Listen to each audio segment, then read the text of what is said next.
नमस्कार बच्चों, आपका हिंदी क्लास में स्वागत है। मैं सरिता। आज हम पढ़ने जा रहे हैं क्लास 12th का पाठ और निर्मल वर्मा द्वारा लिखित जहाँ कोई वापसी नहीं।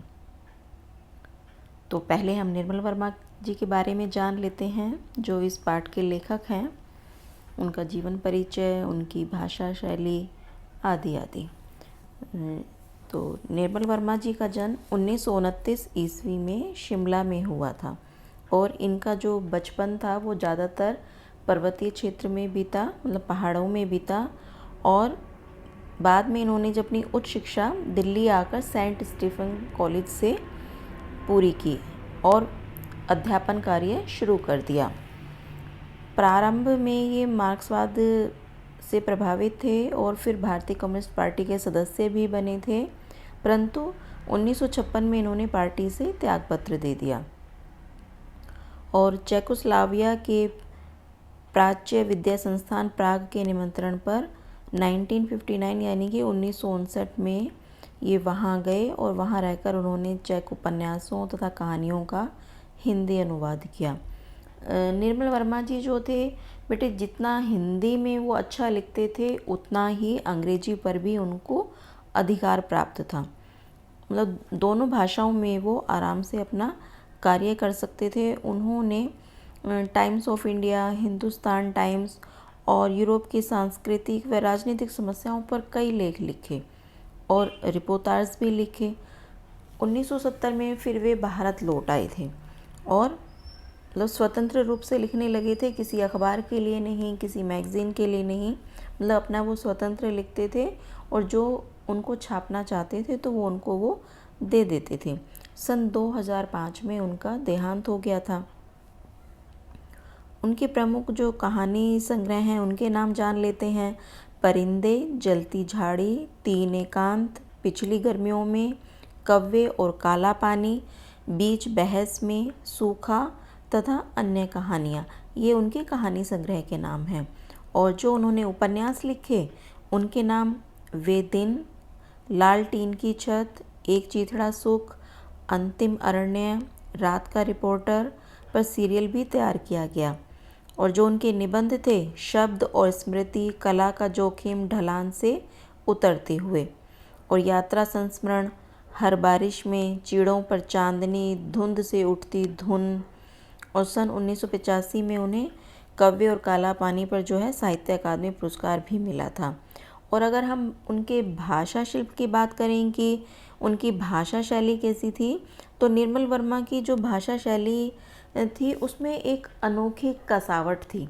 कसावट यानी कि इतने अच्छे ढंग से उन्होंने भाषा को इस्तेमाल किया है कि जो उनके विचार सूत्र थे या उनकी जो गहनता थी वो उसको विभिन्न उदाहरणों से बहुत रोचक बना देते थे और विषय का विस्तार भी कर देते थे।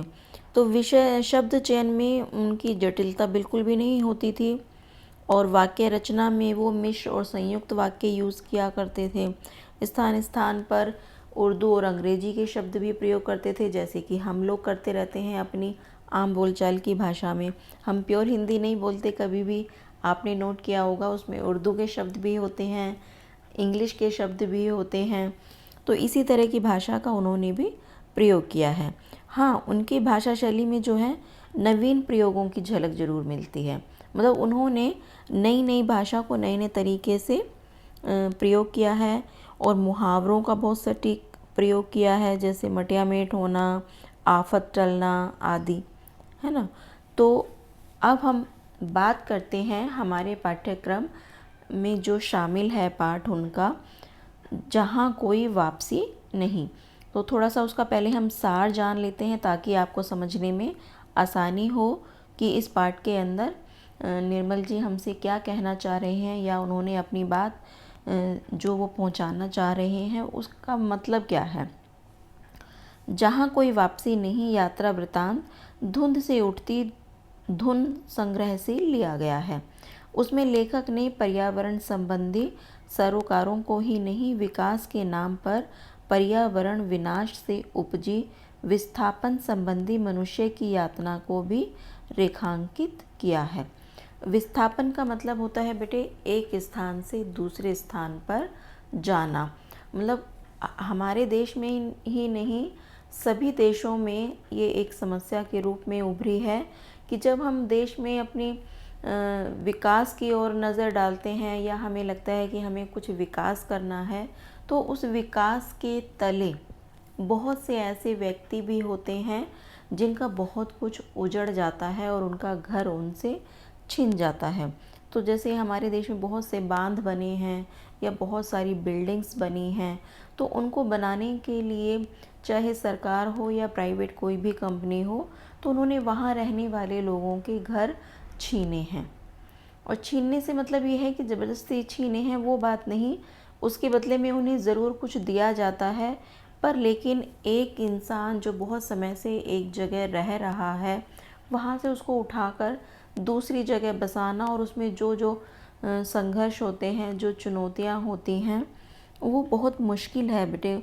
तो इसी यातना को, इन्हीं दुखों को निर्मल वर्मा जी ने इस पाठ में हम तक पहुंचाने की कोशिश की है।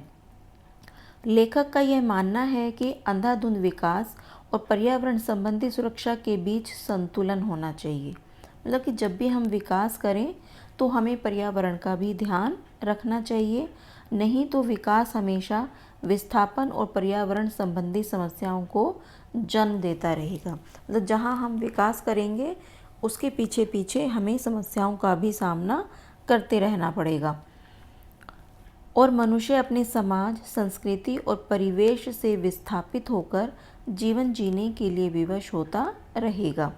औद्योगिक विकास के दौर में आज प्राकृतिक सौंदर्य किस तरह नष्ट होता जा रहा है, इसका मार्मिक चित्रण इस पाठ में किया गया है। यह पाठ विस्थापितों की अनेक समस्याओं का हृदय स्पर्शी चित्र प्रस्तुत करता है। इस सत्य को भी उद्घाटित करता है, यानी कि हमारे सामने लाता है कि आधुनिक औद्योगिकरण की आंधी में सिर्फ मनुष्य ही नहीं उखड़ता, बल्कि उसका परिवेश, संस्कृति और आवास स्थल भी हमेशा के लिए नष्ट हो जाते हैं। तो इस सार के द्वारा बेटे आपको पता चल गया होगा कि इस पाठ में हम क्या पढ़ने वाले हैं और हमें किस दिशा की ओर लेखक ले जाना चाहता है। तो चलिए अपना हम पाठ शुरू करते हैं, जिसका नाम है जहाँ कोई वापसी नहीं। सिंगरौली 1983। वह धान रोपाई का महीना था। धान रोपाई मतलब चावल का जब हम बीज बोते हैं तो उसको हम धान रोपाई कहते हैं। और वो कब शुरू होता है? जुलाई का अंत, जब बारिश के बाद खेतों में पानी जमा हो जाता है। क्योंकि जब भी धान बोया जाता है तो बच्चों वो हमेशा पानी में ही बोया जाता है, जब मिट्टी में बहुत सारा पानी इकट्ठा हो जाता है। हम उस दोपहर सिंगरौली के एक क्षेत्र नवा गांव गए थे। इस क्षेत्र की आबादी 50,000 से ऊपर है, जहां लगभग 18 छोटे छोटे गांव बसे हैं। इन्हीं गांवों में एक का नाम है अमझर, आम के पेड़ों से घिरा गांव, जहां आम झरते हैं। तो बेटे ये देखिए कि जगहों के नाम भी किस आधार पर रखे जाते हैं। उस गांव का नाम अमझर रखा गया था। क्यों रखा गया था? क्योंकि वह आम के पेड़ों से घिरा हुआ गांव था और जहां पर आम झरते रहते थे, यानी कि आम टूट टूट कर गिरते रहते थे। किंतु पिछले 2-3 वर्षों से पेड़ों पर सूनापन है, ना कोई फल पकता है, ना कुछ नीचे झरता है। झरना माने गिरना।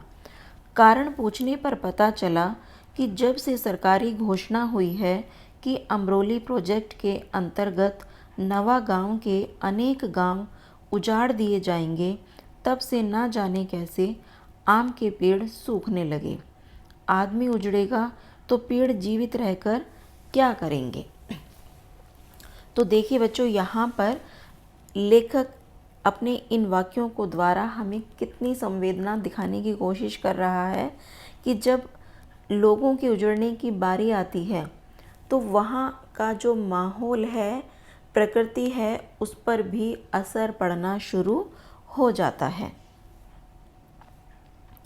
टिहरी गढ़वाल में पेड़ों को बचाने के लिए आदमी के संघर्ष की कहानियाँ सुनी थी, किंतु मनुष्य के विस्थापन के विरोध में पेड़ भी एक साथ मिलकर मूक सत्याग्रह कर सकते हैं, इसका विचित्र अनुभव सिर्फ सिंगरौली में हुआ। कितनी अजीब बात है ना बेटे। यहाँ पे लेखक कहता है कि मैंने पेड़ों को बचाते हुए तो लोगों को देखा था कि पेड़ को ना काटें, इसलिए लोग पेड़ से चिपक कर चिपको आंदोलन भी चलाया था। लेकिन यहाँ क्या था, आदमियों को उजाड़ा जा रहा था तो पेड़ सूखने लगे थे। ऐसा लग रहा था कि जैसे वो अपना मौन सत्याग्रह कर रहे हों। मूक माने मौन, बिना बोले, मतलब सूख कर वो दिखा रहे हैं कि हम इस फैसले के विरोध में हैं। मेरे लिए एक दूसरी दृष्टि से भी यह अनूठा अनुभव था। लोग अपने गांवों से विस्थापित होकर कैसी अनाथ उन्मूलित जिंदगी बिताते हैं, यह मैंने हिंदुस्तानी शहरों के बीच बसी मजदूरों की गंदी, दम घुटती, भयावह बस्तियों और स्लम्स में कई बार देखा था। किंतु विस्थापन से पूर्व वे कैसे परिवेश में रहते होंगे, किस तरह की जिंदगी बिताते होंगे, इसका दृश्य अपने स्वच्छ पवित्र खुलेपन में मैं पहली बार अमचर गांव में देखने को मिला। मतलब हम बेटे जो शहरों में देखते हैं कि मज़दूरों की बस्तियां जो होती हैं, या हम जिनको कहते हैं कि स्लम हैं, झुग्गी झोपड़ी हैं, तो वो किन हालातों में झुग्गी झोपड़ियों में रहने को मजबूर होते हैं, किस तरह से वो मज़दूर की बस्तियां बनती हैं, उससे पहले वो कितनी अच्छी जगह गांवों में खुलेपन में और प्रकृति के बीच रह रहे होते हैं, वो हम सबको नहीं मालूम। पेड़ों के घने झुरमुट, साफ सुथरे खप्पर लगे मिट्टी के झोंपड़े और पानी, चारों तरफ पानी। अगर मोटर रोड की भागती बस की खिड़की से देखो तो लगेगा जैसे समूची ज़मीन एक झील है, एक अंतहीन सरोवर जिसमें पेड़, झोंपड़े, आदमी, ढोर डांगर आधे पानी में आधे ऊपर तिरते दिखाई देते हैं, मानो किसी बाढ़ में सब कुछ डूब गया हो, पानी में धंस गया हो। किंतु यह भ्रम है, यह बाढ़ नहीं, पानी में डूबे धान के खेत हैं। अगर हम थोड़ी सी हिम्मत बटोर कर गांव के भीतर चलें तब वे औरतें दिखाई देंगी जो एक पांत में, पांत माने पंक्ति, लाइन, झुकी हुई धान के पौधे छप छप पानी में रोप रही हैं। सुंदर सुडौल धूप में चमचमाती काली टांगें और सिरों पर चटाई के किश्तीनुमा हैट, जो फोटो या फिल्मों में देखे हुए वियतनामी या चीनी औरतों की याद दिलाते हैं। जरा सी आहट पाते ही वे एक साथ सिर उठाकर चौंकी हुई निगाहों से हमें देखती हैं, बिल्कुल उन युवा हिरण्यों की तरह जिन्हें मैंने एक बार कान्हा के वन्य स्थल में देखा था। किंतु वे डरती नहीं, भागती नहीं, सिर्फ विस्मय से मुस्कुराती हैं। विस्मय माने आश्चर्य से, और फिर सिर झुकाकर अपने काम में डूब जाती हैं। यह समूचा दृश्य इतना साफ और सजीव है, अपनी स्वच्छ मासलता में इतना संपूर्ण और शाश्वत कि एक क्षण के लिए विश्वास नहीं होता कि आने वाले वर्षों में सब कुछ मटियामेट हो जाएगा। झोंपड़े, खेत, ढोर, ढोर माने पशु, आम के पेड़, सब एक गंदी आधुनिक औद्योगिक कॉलोनी की ईंटों के नीचे दब जाएगा, और ये हंसती मुस्कुराती औरतें भोपाल, जबलपुर या बैडन की सड़कों पर पत्थर कूटती दिखाई देंगी। शायद कुछ वर्षों तक उनकी स्मृति में अपने गांव की तस्वीर एक स्वप्न की तरह धुंधलाती रहेगी, किंतु धूल में लौटते उनके बच्चों को तो कभी मालूम ही नहीं होगा कि बहुत पहले उनके पुरखों का गांव था जहां आम झरा करते थे।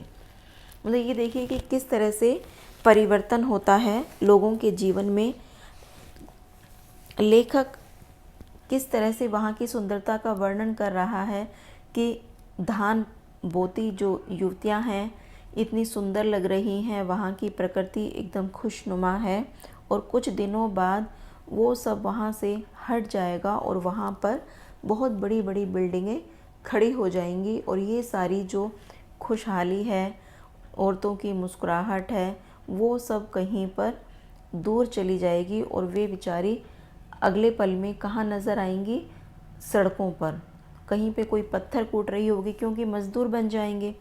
यहाँ पर वो खेती में अपना जीवन यापन कर रहे हैं और जब वो खेत छिन जाएंगे उनके पास से तो उनके पास रोज़ी रोटी का कोई जरिया नहीं होगा और पेट तो सबको भरना होता है, तो इसलिए पेट भरने के लिए वो मज़दूरी का काम करेंगे और उनके बच्चों को तो पता भी नहीं लगेगा कि गांव का जीवन क्या होता है और किस तरह से उनके माता पिता गांव में खुशहाल थे। ये लोग आधुनिक भारत के नए शरणार्थी हैं। शरणार्थी का मतलब होता है बेटे कि कहीं आकर के शरण लेना। तो जो ये यहाँ से गांव हटेंगे, जो इनके आदमी होंगे, वो दूसरी जगह के लिए शरणार्थी हो जाते हैं क्योंकि वहाँ वो अपनी खुशी से नहीं जा रहे, शरण ले रहे हैं क्योंकि उनके लिए कहीं कोई जगह नहीं बची है। जिन्हें औद्योगिकीकरण के झंझावत ने अपनी घर जमीन से उखाड़कर हमेशा के लिए निर्वासित कर दिया है। निर्वासित मतलब उनको अपने स्थान से अलग हटा दिया है, दूर कर दिया है। प्रकृति और इतिहास के बीच यह गहरा अंतर है। बाढ़ या भूकंप के कारण लोग अपना घर बार छोड़कर कुछ अरसे के लिए ज़रूर बाहर चले जाते हैं, किंतु आफत टलते ही वे दोबारा अपने जाने पहचाने परिवेश में लौट भी आते हैं। मतलब बाढ़ और भूकंप के कारण भी बेटे लोग बाग जो हैं अपना घर छोड़ते हैं, लेकिन कुछ समय बाद वो फिर दोबारा अपने वहीं पर लौट जाते हैं। लेकिन यहाँ पर ऐसा नहीं होता, उनके लिए दोबारा लौटने के सारे रास्ते बंद हो चुके होते हैं। आधुनिक औद्योगिकरण की आंधी में सिर्फ मनुष्य ही नहीं उखड़ता, बल्कि उसका परिवेश और आवास स्थल भी हमेशा के लिए नष्ट हो जाते हैं। मतलब मनुष्य तो बेटे उखड़ता ही उखड़ता है, वो जिस माहौल में जन्मा है, जो उसका घर है, वो हमेशा के लिए नष्ट हो जाता है। एक भरे पूरे ग्रामीण अंचल को कितनी नासमझी और निर्ममता से उजाड़ा जा सकता है, सिंगरौली इसका ज्वलंत उदाहरण है। ज्वलंत माने ताज़ा। अगर यह इलाका उजाड़ रेगिस्तान होता तो शायद इतना शोभ नहीं होता। शोभ माने दुख। मतलब अगर रेगिस्तान होता तो दुख नहीं होता कि वहाँ तो रेगिस्तान था, चलो एक अच्छी वहाँ पर औद्योगिकरण हो गया कि बेकार ज़मीन जा रही थी। लेकिन यहाँ की भूमि जो है, सिंगरौली की भूमि इतनी उर्वरा मतलब उपजाऊ और जंगल इतने समृद्ध यानी कि घने हैं कि उनके सहारे शताब्दियों से हजारों वनवासी और किसान अपना भरण पोषण करते आए हैं। 1926 से पूर्व यहाँ खैरवार जाति के आदिवासी राजा शासन किया करते थे। मतलब 1926 से देखो वहाँ पर लोग रहते थे, किंतु बाद में सिंगरौली का आधा हिस्सा, जिसमें उत्तर प्रदेश तथा मध्य प्रदेश के खंड शामिल थे, रीवा राज्य के भीतर शामिल कर लिया गया। 20 वर्ष पहले तक समूचा क्षेत्र विंध्याचल और कैमूर के पहाड़ों और जंगलों से घिरा हुआ था। यहाँ पे बेटे जो ये सारे सन या वो बताए जा रहे हैं, ये 1983 के समय की बात है। मतलब 1983 में लेखक ने ये लेख लिखा है, उसी हिसाब से वो अपने समय की गणना कर रहा है। अधिकांशतः कत्था, महुआ, बांस और शीशम के पेड़ उगते थे। एक पुरानी दंत कथा के अनुसार, दंत कथा मतलब जो लोगों ने अपने मुंह से सुनाई है, कहीं वो लिखी नहीं हुई है, तो उसको हम दंत कथा कहते हैं। जो लोग अपने मुंह से सुनाते हैं और वो कहानी पे पीढ़ी दर पीढ़ी फेमस होती जाती है। सिंगरौली का नाम ही श्रृंगावली पर्वतमाला से निकला है। जो पूर्व पश्चिम में फैली है। चारों ओर फैले घने जंगलों के कारण यातायात के साधन इतने सीमित थे कि एक ज़माने में सिंगरौली अपने अतुल प्राकृतिक सौंदर्य के बावजूद काला पानी माना जाता था। काला पानी बेटे पोर्ट ब्लेयर के स्थान को कहा जाता था कि वहाँ पर कोई भी लोग रहते नहीं थे, बहुत घना जंगल था और खाने पीने की कोई वस्तु नहीं थी। तो ऐसे स्थान को काला पानी कह दिया जाता था क्योंकि वहाँ पर बहुत सारी बीमारियाँ भी होती थीं घने जंगल होने के कारण, पानी के रुकने के कारण। तो जहाँ न लोग भीतर आते थे न बाहर जाने का जोखिम उठाते थे। किंतु कोई भी प्रदेश आज के लोलुप युग में अपने अलगाव में सुरक्षित नहीं रह सकता, जब कभी कभी किसी इलाके की संपदा ही उसका अभिशाप बन जाती है। मतलब कि कभी कभी किसी जगह का समृद्ध होना या उसमें ज़्यादा संपदा होना या ज़्यादा उपजाऊ होना ही उसके विनाश का कारण बन जाता है। दिल्ली के सत्ताधारियों और उद्योगपतियों की आंखों से सिंगरौली की अपार खनिज संपदा छिपी नहीं रही। मतलब हमारे देश में बेटे बहुत सारे ऐसे स्थान हैं जिसके नीचे से खनिज निकलते हैं और जिससे कि बहुत पैसा कमाया जाता है। तो जो बड़े बड़े उद्योगपति हैं वो ऐसे क्षेत्रों की तलाश में रहते हैं और फिर वहाँ पर वो अपना धावा बोलते हैं। विस्थापन की एक लहर रिहंद बांध बनने से आई थी, जिसके कारण हजारों गांव उजाड़ दिए गए थे। इन्हीं नई योजनाओं के अंतर्गत सेंट्रल कोल फील्ड और नेशनल सुपर थर्मल पावर का कॉरपोरेशन का निर्माण हुआ। चारों तरफ पक्की सड़कें और पुल बनाए गए। सिंगरौली, जो अब तक अपने सौंदर्य के कारण बैकुंठ और अपने अकेलेपन के कारण काला पानी माना जाता था, अब प्रगति के मानचित्र पर राष्ट्रीय गौरव के साथ प्रतिष्ठित हुआ। कोयले की खदानों और उन पर आधारित ताप विद्युत ग्रहों की एक पूरी श्रृंखला ने पूरे प्रदेश को अपने में घेर लिया।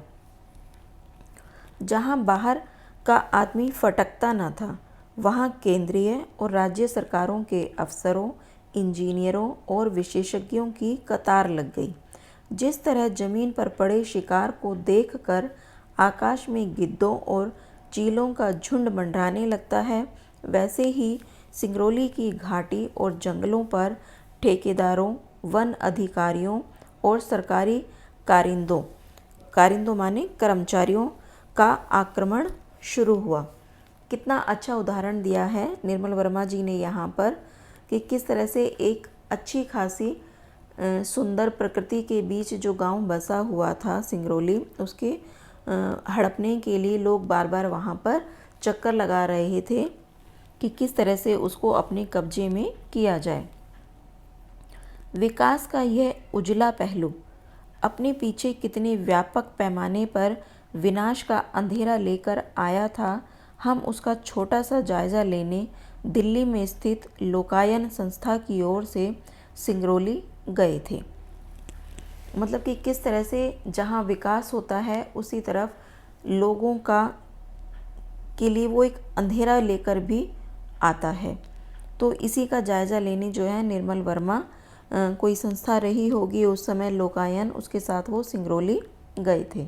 सिंगरौली जाने से पहले मेरे मन में इस तरह का कोई सुखद भ्रम नहीं था कि औद्योगिकरण का चक्का जो स्वतंत्रता के बाद चलाया गया उसे रोका जा सकता है। शायद 35 वर्ष पहले हम कोई दूसरा विकल्प चुन सकते थे जिसमें मानव सुख की कसौटी भौतिक लिप्सा न होकर जीवन की ज़रूरतों द्वारा निर्धारित होती। मतलब यहाँ लेखक कहना चाह रहा है कि हम सबके मन में इतना लालच क्यों आ गया है कि हम बहुत कुछ अपने जीवन में पाने की इच्छा करने लगे हैं कि क्या हम केवल अपनी बेसिक सुविधाओं को ध्यान में रखकर ज़िंदा नहीं रह सकते। बेसिक सुविधाएं हमारी क्या होती हैं? खाना खाना, कपड़े पहनना, एक छत सब लोगों को चाहिए। इसके अलावा मनुष्य की और क्या इच्छाएं हैं? तो उसका कहना है कि केवल हम इन्हीं बेसिक सुविधाओं को रखकर विकास नहीं कर सकते हैं, कि क्यों हमें इतनी अपनी लालसाएं बढ़ाने के लिए ज़रूरी है, या हमें इतना विकास क्यों ज़रूरी है। भारत में उसकी संभावनाएं खुली थीं, क्योंकि अपनी समस्त कोशिशों के बावजूद अंग्रेजी राज हिंदुस्तान को संपूर्ण रूप से अपनी सांस्कृतिक कॉलोनी बनाने में असफल रहा था। भारत की सांस्कृतिक विरासत यूरोप की तरह म्यूज़ियम्स और संग्रहालयों में जमा नहीं थी।